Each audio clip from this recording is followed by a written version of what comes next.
Olá, eu sou Rodrigo Nunes, sou um dos coordenadores da organização social Companhia de Aruanda, que é um coletivo que faça uma série de ações, pensa uma série de iniciativas para a região de Madureira e Grande Madureira, principalmente voltadas à questão da memória da cultura local, da questão do patrimônio imaterial e da transformação social a partir da valorização e da difusão desses saberes e fazeres do território.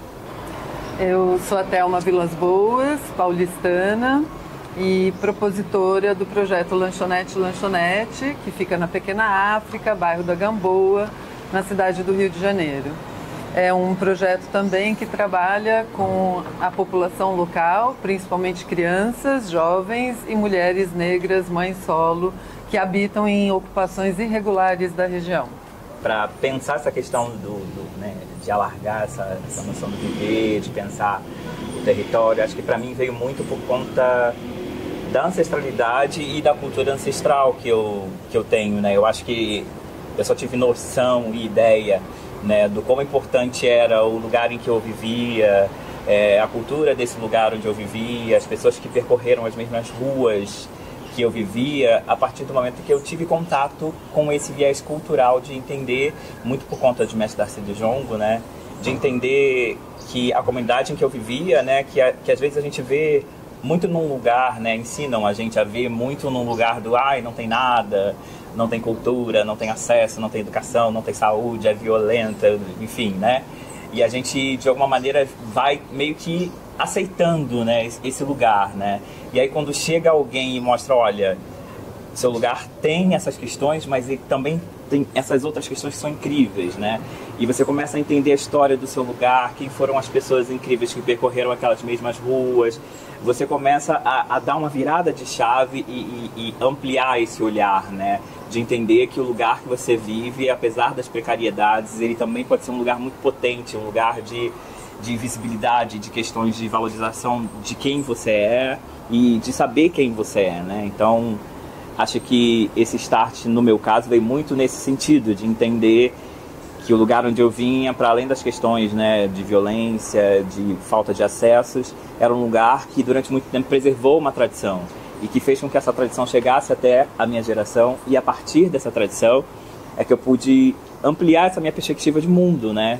De entender que a arte e a cultura poderiam sim ser um viés que eu pudesse usar para minha questão profissional, que eu poderia viver de cultura, pensar a cultura, que através da cultura eu poderia começar a mudar a realidade do meu território, do meu bairro, das pessoas que me cercavam. Então, eu acho que pensar a minha ancestralidade, meu território, por esse olhar de valorização, acho que foi fundamental para eu enlarguecer esse olhar e ter uma outra vivência nesse lugar, para me entender e para entender o território e potencializá-lo a partir disso. É muito incrível, inclusive, você já colocar dessa maneira, porque acho que vai explicar o porquê que eu resolvi tratar dessa proposição por um outro viés. Uhum. Porque justamente a Pequena África do seu povo, né? Sim. Uma diáspora do seu povo, ela pode ser considerada talvez irmã desse outro lugar onde você agencia. Uhum. E eu vou inclusive fazer algumas leituras, porque fiquei bastante provocada para contar como é que a apreensão do vivido, neste caso aqui, da minha pessoa, poderia contribuir, uma vez que a sua voz e a sua experiência pode falar também pela Pequena África, também pela lanchonete. Essa conexão, ela é intrínseca, né? E além de pensar sobre o que a gente tem desenvolvido na lanchonete em termos de processos pedagógicos com as crianças, jovens e mulheres negras da Pequena África, que são experiências super ricas, complexas e que materializam cotidianamente o que significa produzir memória e reparação em um território marcado por violência estrutural e pela resistência, eu pensei que ia ser muito oportuno eu nomear um processo que tem sido tão interno quanto político, que é o de reconhecer a minha brancura como um lugar de produção de cegueiras e de privilégios historicamente naturalizados e, ao mesmo tempo, como um campo de responsabilidade ética. porque falar exclusivamente sobre o efeito desses processos nos corpos e na vida das pessoas, e não falar do grupo de pessoas que meu corpo representa, seria de algum modo reforçar uma lógica que me acompanha desde sempre, que é a lógica de olhar o outro. Sim. E não olhar para o meu grupo, né? Para o meu povo, de uma certa maneira. É uma lógica que descreve, ainda que com muito respeito e admiração, os processos de formação do outro, mas como se a transformação do mundo fosse um resultado de um projeto colonial que deu tão certo e uma transformação que nos interessa estivesse sempre do lado de lá e não do lado da branquitude. E aí falar sobre esses processos nos corpos negros e periféricos seria de alguma forma repetir um padrão. Por isso que eu achei que a sua presença aqui dá conta. Sim. E que eu pudesse então contribuir com o desmonte desse padrão, que é justamente um dos mecanismos mais sutis e violentos da branquitude, que é o de olhar sempre o outro, o de tomar a experiência do outro como objeto de análise, enquanto seguimos protegidas por um silêncio bem confortável sobre a nossa própria história, que era o que nós estávamos conversando ali embaixo, sobre investigar a ancestralidade de pessoas brancas e jogar sempre essa energia em olhar a ancestralidade do seu povo, de povos indígenas, porque sim, temos muito aqui nos orgulhar disso, mas ao mesmo tempo que a gente fez um grande esforço para apagar, a gente também suprimiu contar a nossa história ancestral, porque talvez a gente chegue a um bisavô traficante, a um bisavô tataravô criminoso, ainda que seja possível investigar as linhas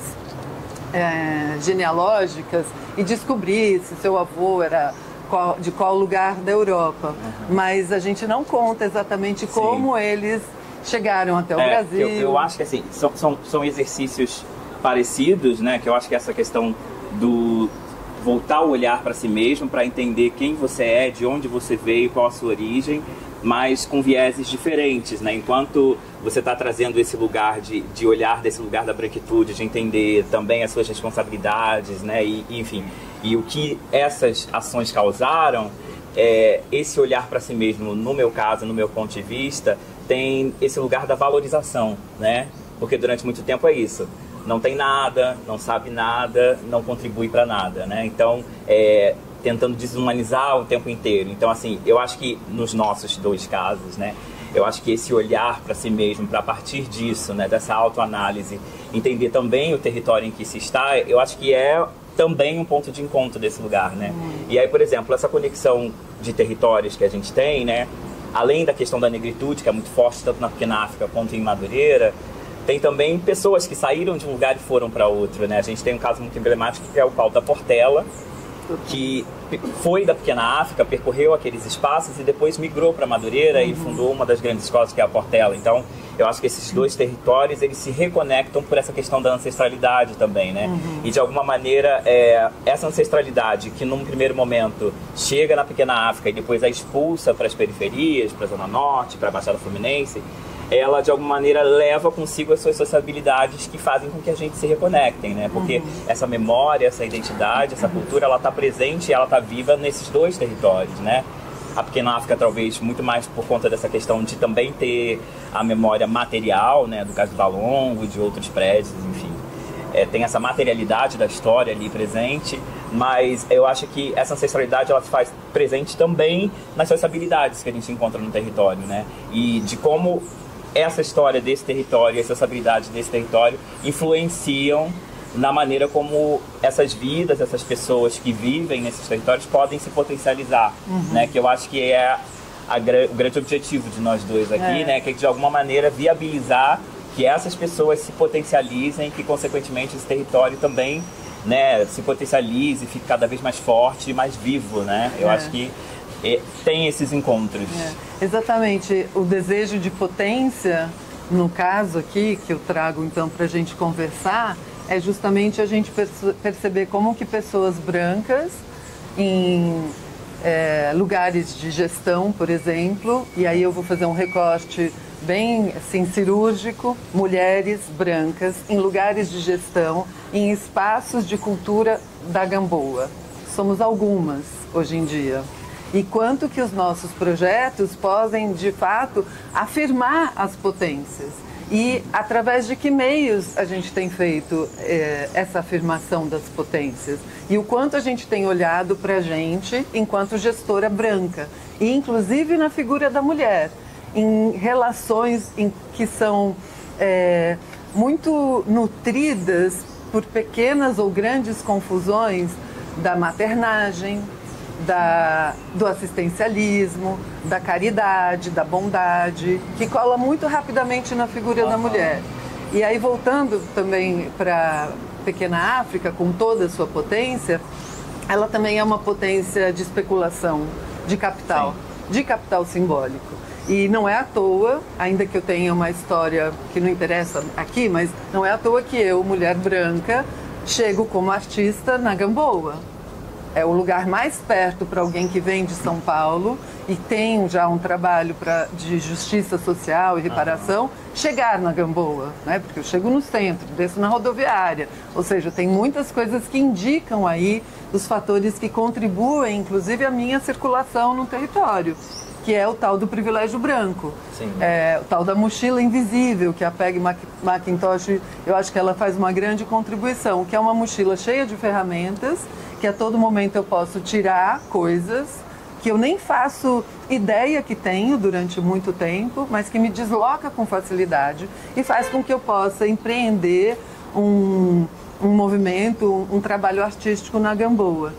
Algumas gestões que acontecem na Gamboa, na Pequena África hoje em dia, elas chegam verticalmente, se apropriando do produto cultural e do capital simbólico deste território, assim como outras políticas, né, públicas estão sendo realizadas, né? Reviver centro, imagina, levar vida e cultura para o centro. Vários olhares voltados para aquela região. Desde do Porto Maravilha, desde Pereira Passos, enfim, né? Todo o processo aí que acontece e que coopta todo esse valor do seu povo, mas não de verdade para solucionar questões e reparações de justiça social, ou até mesmo, mas para manutenção do status quo. Sim.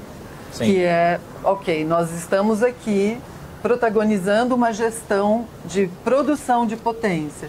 E a lanchonete, ela quer justamente problematizar e dar uma cambalhota nisso. Eu acho que essas mudanças, elas podem vir muito quando a gente começa a instrumentalizar essas pessoas, né? Porque acessar esses conhecimentos, entender até mesmo como se chega nesses recursos, né? Que tem sido tantos nesses últimos tempos daquela região da Pequena África, eu acho que é um caminho fundamental para que a gente consiga, de fato, fazer com que essas pessoas estejam à frente das ações, né? Que elas não fiquem sempre sendo contratadas por alguém que veio de fora e que conseguiu acessar esse lugar do recurso, do financiamento, para pensar as ações desse território, até para que essas ações reflitam de fato que território é esse, quem são essas pessoas que vivem, né? Quando essas ações são pensadas por essas pessoas que já ocupam e vivem nesse território, eu acho que é muito mais fidedigno, né? As ações que podem ser realizadas nesse território. Exatamente. Pensando nessa ampliação, né, de visões, nesses encantamentos, nessas transformações,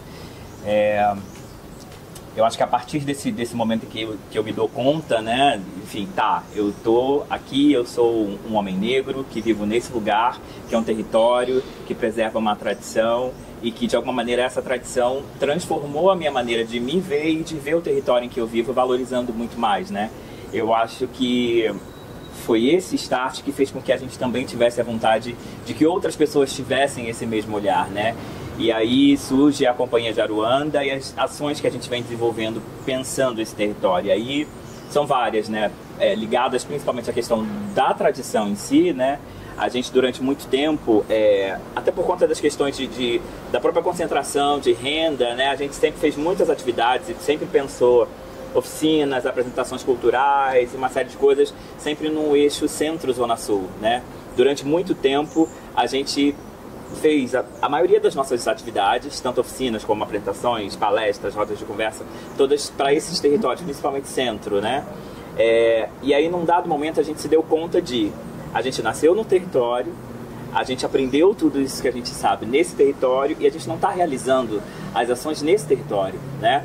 Então eu acho que foi a partir dessa mudada de chave, assim, né, que a gente volta todas as nossas ações para pensar esse território da Grande Madureira e, de uma certa maneira, também para convidar essas pessoas que, de alguma maneira, acessavam as nossas atividades nesse eixo, que elas também fossem para esse território, né?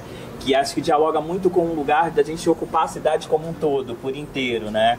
E aí, quando se chega nesse subúrbio, nessa zona norte, muita coisa também se desmistifica a partir do momento que você está lá, né? E que você pode vivenciar esse território por si mesmo, né? E entender que, de repente, muitas coisas que te dizem, né? É violento, é difícil de chegar, é muito longe. Quando você se propõe a fazer de fato, você vê que não é nada disso, não? O que é menos do que te falaram, né? Então, eu acho que começar a concentrar essas ações também nesse território, de alguma maneira, ajudou com que as pessoas também pudessem fazer esse caminho contrário, né? De sair do centro da Zona Sul e ir até Madureira para uma roda de jongo, por exemplo, né? E pensar a roda embaixo do viaduto, né? Que é aquele espaço, aquele concreto cinza que inicialmente foi pensado só para ligar um ponto ao outro do bairro, ocupar esse vão livre embaixo do viaduto com cultura, com os tambores principalmente, né? É fundamental porque a gente está em Madureira, que hoje é um lugar que é referência também de cultura afro-carioca, talvez muito mais contemporânea, né? Pensando o charme, o funk, o samba, né? Todas essas questões. Mas é um território que ainda sofre muito com essa questão desse olhar do outro para esse território, né? Então, a partir da cultura, eu entendo que Madureira tem se ressignificado para as pessoas, né? Acho que para quem já é de Madureira, as pessoas sempre souberam que Madureira é o melhor lugar do mundo, digamos assim. Mas eu acho que para o outro também, a cultura tem esse lugar de abrir essa janela e entender, olha que rico é esse território, né? Olha que ricos são essas pessoas e esses grupos, né? O primeiro bloco afro é de Madureira, as duas grandes escolas, Império Serrano e Portela, são de Madureira, o jongo durante muito tempo foi preservado unicamente em Madureira, o Mercadão de Madureira, que é a meca para todo mundo que é de religião de matriz africana, que você encontra tudo, é em Madureira. Então é um lugar que está o tempo todo ali respirando ancestralidade, mas não uma ancestralidade estagnada, né? Entendendo essa ancestralidade como contemporânea, né? Como mutável e dialogando o tempo todo com o seu tempo, com o presente, né? Então, tá na rua, embaixo do viaduto, com os tambores, é um movimento político também, né? Primeiro de ocupar as ruas com essa cultura preta, né? Para ressignificar a questão do tambor, que é muito simbólico, né? Porque quando a gente chega com um tambor numa escola ou na rua para fazer a roda, é sempre aquela coisa, é macumba, meu Deus, é do diabo, enfim, né? Então tá nesse lugar, tocar os tambores, convidar as pessoas para acessarem esse lugar da roda, para se reconectarem com essa ancestralidade, é muito importante. Eu acho que também amplia essa visão, né, do viver, do lugar onde se vive, não só para nós que estamos ali à frente dessa ação, mas para as pessoas que de alguma maneira são afetadas ali nesse corre-corre, né? Desceu do BRT, saiu do trem, está passando pela rua, de repente houve uma batucada. De alguma maneira isso aguça a sua curiosidade, você chega mais perto, você se encanta por aquilo, você de alguma maneira se reconecta com aquela ação que está acontecendo ali, e quando você vê, você está dentro da roda, né? E isso também é ancestralidade, é alguma coisa que de alguma maneira te chama, que você não sabe explicar muito bem o que é, mas que você se sentiu tocado por aquilo e resolve se propor a estar, né? Então eu acho que essa ação, junto com a ação de pensar a rede de atores culturais de Madureira para se fortalecer coletivamente, eu acho que são os dois carros-chefes, né, da Companhia de Aruanda para pensar o território, né? Primeiro, valorizar cada vez mais a história e a ancestralidade a partir das ações culturais do território. E segundo, também visibilizar a diversidade de grupos que existem nesse território. Então, estar junto numa rede, chamar essa rede de Rede Madureira, é também fortalecer cada vez mais essa visão do bairro e de entender a diversidade de coisas e a riqueza de coisas que existem nesse território que é o território de Madureira. Então, acho que essas duas grandes ações, eu acho que são ações que eu poderia te dizer que são ações que de alguma maneira ajudam a fazer com que esse encantamento aconteça cada vez mais no território. Assim. Acho incrível que você está falando sobre centralidade, e a gente entender a centralidade de Madureira. Sim. Porque, em geral, a gente coloca um único centro, e são muitos centros, né, importantes e girando. E ainda que a Gamboa esteja mais perto ou dentro de um centro da cidade, a dificuldade que você conta das pessoas, né, irem até Madureira, e todas as questões aí de preconceito ou também de deslocamento e tudo mais, a gente também vive nessa centralidade do centro, que as pessoas da Zona Sul, elas assim, não chegam na Gamboa com tanta facilidade ou disponíveis de pensar, né? Então, em geral, também tem esse grupo que detém esse capital financeiro, decidir quais são os centros de uma cidade. Ou da gente, né, a partir das ações, mudar essa lógica desse centro. Ser essa centralidade a partir dessas potências que a gente vai ativando. Historicamente, né, a importância de Madureira não pode deixar dúvidas sobre a sua centralidade. Mas também conversando sobre essa relação com a urgência dos nossos apontamentos, né? O próprio território, as pessoas, as escutas, os conflitos e os silêncios que eu vejo ali na pequena África, que a lanchonete vem a me apresentar, me levam a olhar para a minha cor. De novo, eu vou resgatar, já que quando você fala do projeto de Aruanda, muitas vezes eu vejo você falando da lanchonete, porque a gente também ali convoca os tambores das crianças para serem tocados dentro delas. A hora que elas entram na lanchonete, eu poderia dizer que elas passaram debaixo do viaduto, porque elas saem tocando seus tambores, elas vão encontrar circunstâncias orientadas ou não ali dentro que reacende seus corpos. De ascendência africana ou indígena. É uma coisa muito bacana, assim, você me corrige até se eu estiver errado, mas tem essa questão da alimentação muito forte, né? E para nós, para nossa ancestralidade, o alimento é muito importante, né? Ele é oferenda para os nossos deuses, ele é motivo de comunhão, de sociabilidade. Quando tem um samba, quando tem um jongo, tem sempre uma feijoada, uma angu baiana. Então, o alimento, ele é muito importante para nossa ancestralidade. Ele foi muito importante para esse empoderamento também, pensando nas nossas mulheres negras, né? A questão de empreender vem muito a partir do alimento, né? O conseguir a alforria, o ter a liberdade, foi tudo a partir da comida, né? Da banquinha de cocada, do angu, enfim. Então, a alimentação sempre foi muito potente, né? E vocês, a partir disso, também conseguem trabalhar essas outras coisas no lanchonete. Então, dialoga muito com o território, né? Porque a grande maioria das pessoas que viveram naquele território tinham o seu ganha-pão a partir da alimentação. Exatamente, as principalmente essas mulheres, né? A gente olha muito mesmo para a figura da quituteira, né? Que ainda assim elas continuam comprando sua liberdade, o que é uma coisa muito honrosa, mas não deixa de ser um marcador muito importante e violento do projeto colonial. Sim, e como a partir dessa alimentação, da história dessas mulheres, da maneira como elas empreenderam, vocês também conseguem trabalhar outras questões, né? A questão cultural, a questão da história do lugar, né? Dos espaços físicos, da importância histórica para a cidade. Então, a partir da alimentação, tudo se reconecta, né? Porque, no nosso caso, a alimentação também é ancestral, também é ancestralidade e ajuda a contar esse caminho todo, né? Mas o projeto da lanchonete, ele começa bem branco, ainda que pensando a comensalidade, mas como um dispositivo de distensão psicológica própria das resenhas, das mesas de almoço, dos lugares quando você senta para comer, que te provoca, de certa maneira, uma distensão psicológica. Porque você está ali, né? Estamos conversando. Se aqui tivesse uma cerveja hoje... já estava todo mundo relaxado, comendo uma batatinha. Eu já estava sem cola. Mas você arrisca dizer aquilo que você pensa sem estar validado, sei lá, por um superior, seu pai, sua mãe, ou até mesmo pela academia. Então, o dispositivo da lanchonete, ele nasce com esse desejo.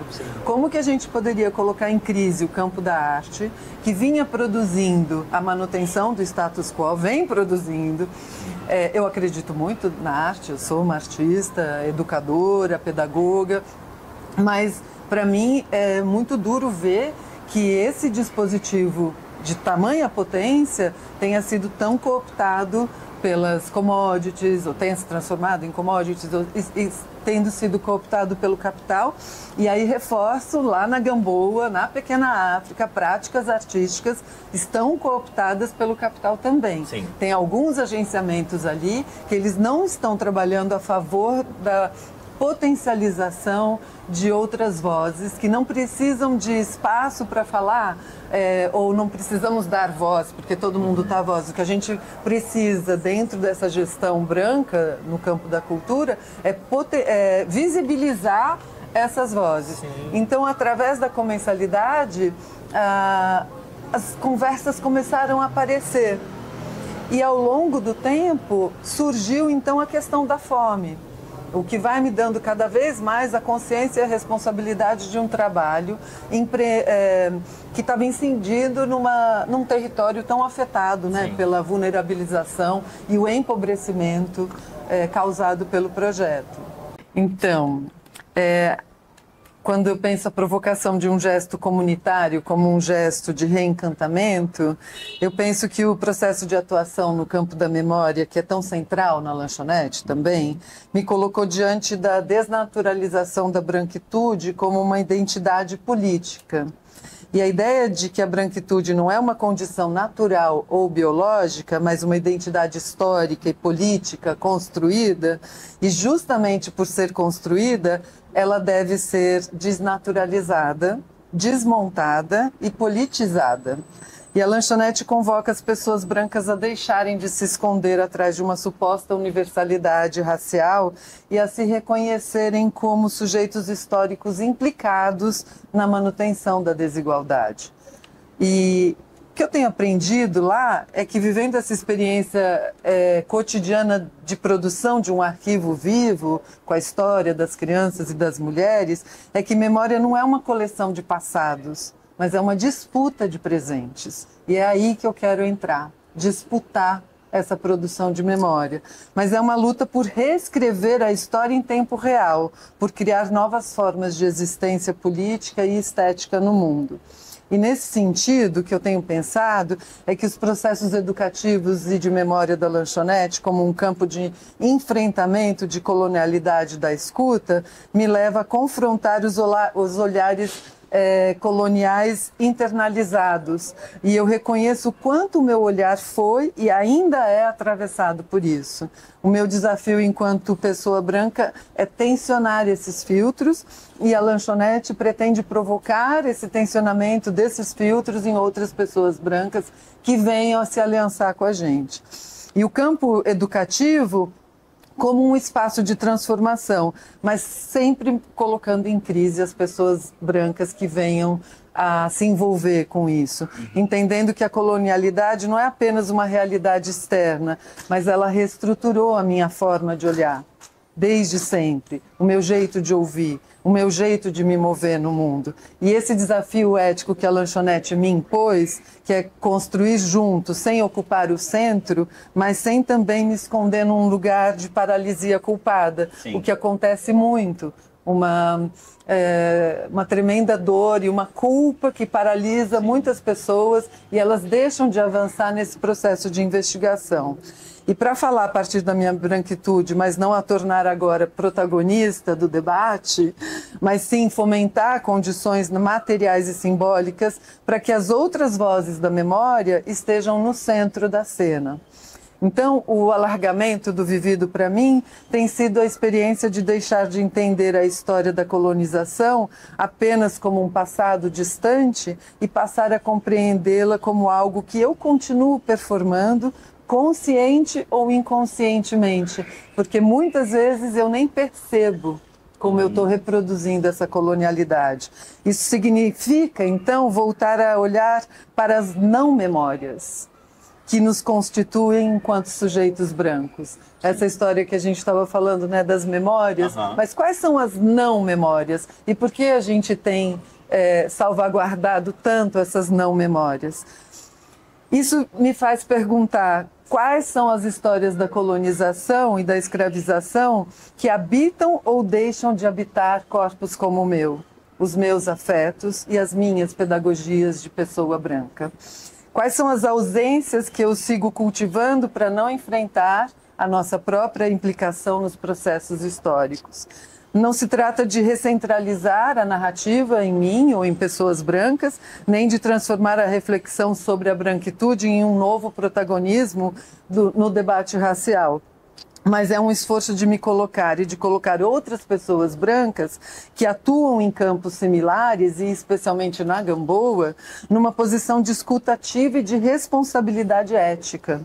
É um gesto de deslocamento consciente, de colocar em crise a ideia de que a transformação é apenas sobre o outro. Está na gente também. E a escolha de abordar a branquitude aqui nesse debate hoje é um desdobramento direto do que a própria lanchonete me ensinou ao longo dessa última década, que o trabalho de reparação não é também sobre desmontar os alicerces invisíveis que sustentam o privilégio branco nas nossas práticas, nos nossos silêncios e nas instituições. Essa é a pedagogia que eu venho tentando construir em mim, uma pedagogia do desconforto, não é nada fácil, adoece também, mas da implicação e da responsabilidade. E isso me fez deslocar as práticas pedagógicas que apoiamos na lanchonete para um lugar de não neutralidade. Trabalhar com crianças negras, mulheres mães solo da Gamboa, com as juventudes do território, tem me mostrado que qualquer pedagogia que se proponha reparadora, ela vai precisar passar por esse lugar de desconforto, com a história dos agressores e os seus herdeiros. Sim. Caso contrário, a gente está só mantendo o mesmo. Vai continuar fazendo círculos no mesmo lugar, sem sair dele, sem saída. Acho que quando eu penso essa questão da comunidade, do encantamento, do reencantar, né? Eu acho que me vem muito uma noção de que eu só estou dando continuidade ao ensinamento, né? A gente tem uma série de provérbios, enfim, de povos africanos que falam, por exemplo, se você quer ir longe, você vai junto. Se você quer ir rápido, aí sim você vai sozinho. Ou então, quando o rebanho se reúne, o leão vai dormir com fome. Então, eu acho que esse lugar de se encantar e reencantar está muito no lugar da gente conseguir propor e estabelecer novamente esses lugares do encontro em comunidade, né? A gente vive uma vida muito corrida, né? As pessoas, principalmente do território de Madureira, elas têm muito essa questão do trabalho, 3 horas num ônibus para ir, mais 3 horas para voltar, chega em casa, tem que fazer comida, tem que ver a roupa da criança para a escola, tem que levar a criança para a creche às 5 da manhã para depois trabalhar. Então, esse lugar da sociabilidade, esse lugar do prazer, da festa, da brincadeira, ele fica muito não é nem segundo, mas num terceiro, num quarto plano, né? Então, não tem espaço nessa vida, né, sucateada que as pessoas têm, principalmente quem mora na região da Zona Norte subúrbio, né?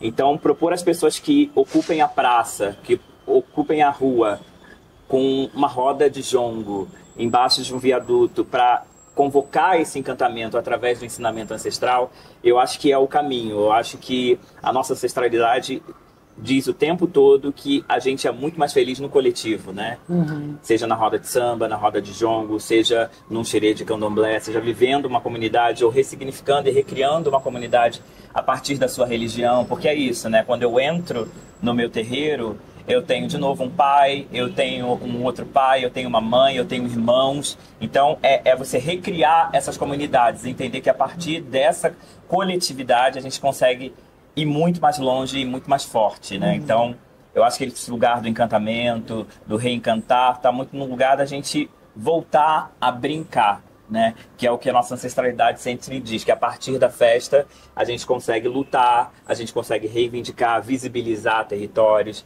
Então, eu acho que a festa como atitude política, né? Colocar os nossos tambores na rua, cantar, dançar e principalmente reverenciar e dizer que a gente tem orgulho dessa ancestralidade, que é a nossa cidade, o nosso território, a nossa cidade como um todo, é essencialmente negro, né? Então, é visibilizar e dizer, ó, temos orgulhos desse território e da cultura que existe nesse território como forma de encantar tudo isso que a gente tem aqui. Quando você falou sobre se a gente quer ir longe, então vamos juntos, é curioso porque a sociedade branca capitalista, desde o século passado, já lá para o final, ela inclusive incentiva as pessoas a deixarem de trabalhar em coletivo e criarem sua própria marca. É a geração Yuppie. É uma visão da individualidade, né? E a academia, que ela é muito branca, ela também te incentiva, e aí eu vou falar dentro da formação em artes, a sair da faculdade de artes e ter o seu próprio negócio, seu próprio ateliê,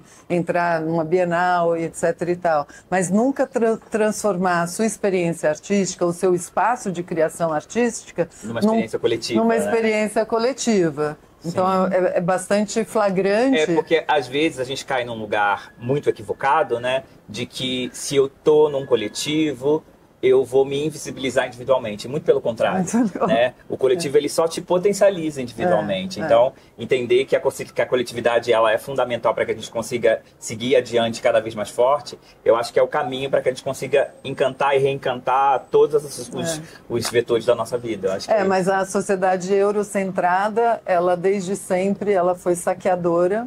Ela se apropriou, né, das fontes originais e ela quer capitalizar tudo. Então, essa ideia de coletivo assusta, porque o que deve reinar ali é um único indivíduo enriquecido. E esse é o grande risco que a Gamboa sofre hoje em dia. Porque pessoas que chegam ali pelo viés da arte, elas estão completamente... contaminadas por esse pensamento, agenciando uma causa coletiva, mas para que elas possam manter, né, o status quo, inclusive no campo da arte. Eu acho que um trabalho importante também é isso, é um trabalho de formiguinha, né? A gente também enfrenta alguns desafios quando a gente pensa essa questão da rede, né, que é essa desconfiança que é natural, né? Então, assim, eu vou me aliar a você, mas eu batalhei tanto para fazer esse meu rolê individual, por que eu vou me juntar com você? Será que, de novo, será que eu não vou me invisibilizar quando eu junto? E aí é um trabalho da gente explicar e mostrar que juntos a gente é mais forte, a gente consegue se visibilizar individualmente mesmo estando juntos, e a gente consegue muito mais resultado e muito mais longe quando a gente está nessa coletividade. Né? E aí eu gostaria de te pedir licença para emprestar, então, suas falas, para também dizer que muito do que você contou sobre as potências de onde você atua é o que a gente vive lá na lanchonete. Sim, porque apesar da gente ter essa compartimentação, a gente está tudo num grande território que é a cidade do Rio de Janeiro, né? Que é o município, né? E que ele é perpassado o tempo todo por isso. As pessoas acessam esses espaços e são todos co-irmãos. E a lanchonete não é outra coisa senão um projeto, assim, um espaço de vida afrocentrado. Então, muitas das práticas que acontecem lá, elas bebem na fonte do seu povo.